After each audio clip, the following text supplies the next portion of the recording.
وبركاته. الحمد لله رب العالمين والصلاة والسلام على سيد المرسلين وعلى آله أصحابه أجمعين. أما بعد، میں آپ سامعین و سامعات کے سامنے ایک تقریر پیش کرنی چاہتی ہوں. میری تقریر کا عنوان ہے نماز کی فضیلت. اللہ تعالیٰ نے فرمایا نماز قائم رکھو اور مشرکین میں سے نہ ہو جاؤ.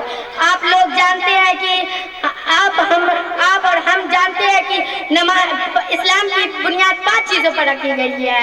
حضرت عمر بن عبداللہ رضی اللہ عنہ سے روایت ہے کہ رسول اللہ صلی اللہ علیہ وسلم نے فرمایا اسلام کی 5 بنیاد ہے.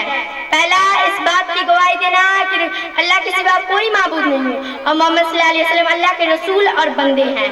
دوسرا، نماز ادا کرنا. تیسرا، زکوٰۃ ادا کرنا. چوتھا، حج ادا کرنا. 5واں، رمضان کے روزے رکھنا. قرآن میں اللہ تعالیٰ فرماتا ہے اولئک الذین یقیمون الصلاۃ ومما رزقناہم ينفقون اولئک هم المؤمنون حقا.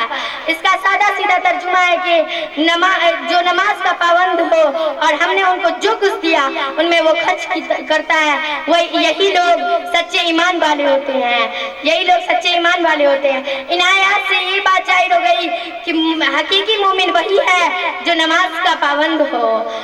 اور اللہ تعالیٰ نے فرمایا کہ کوئی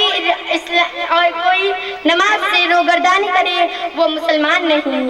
جب قرآن میں اللہ تعالیٰ فرماتا ہے کہ سورہ مدثر میں اللہ تعالیٰ فرماتا ہے کہ جب جہنمی جہنم میں چلی جائیں گی تو جنتی حضرات جہنمیوں سے سوال کریں گے تمہیں کس چیز نے دوزخ میں ڈالا؟ وہ لوگ جواب دیں گے ہم نمازی نہیں تھے. ان آیات سے یہ بات ظاہر ہو گئی کہ بغیر نماز ادا کرے کوئی چارہ نہیں. بغیر نماز ادا کرے کوئی چارہ نہیں. اور جو نماز پڑھتا ہے وہ مسلمان ہے اور جو نماز نہیں پڑھتا وہ کافر ہے.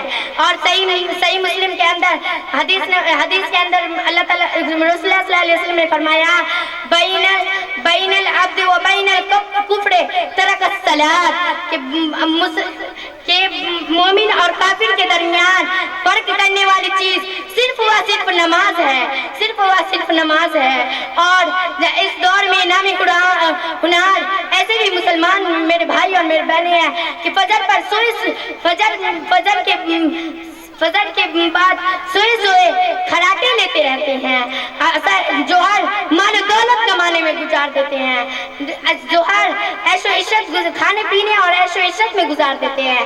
اصل مال و دولت کمانے میں گزار دیتے ہیں. مغرب بازاروں میں گھومنے پھرنے میں گزار دیتے ہیں. اور عشاء والی موبائل پر واسطہ فیس بک انسٹاگرام نیو پوسٹ لگانے اور دیکھنے میں گزار دیتے ہیں. اس لیے ہم یہ بولتے ہیں کہ اس سب کو چھوڑ کے ایک اللہ کی وحدانیت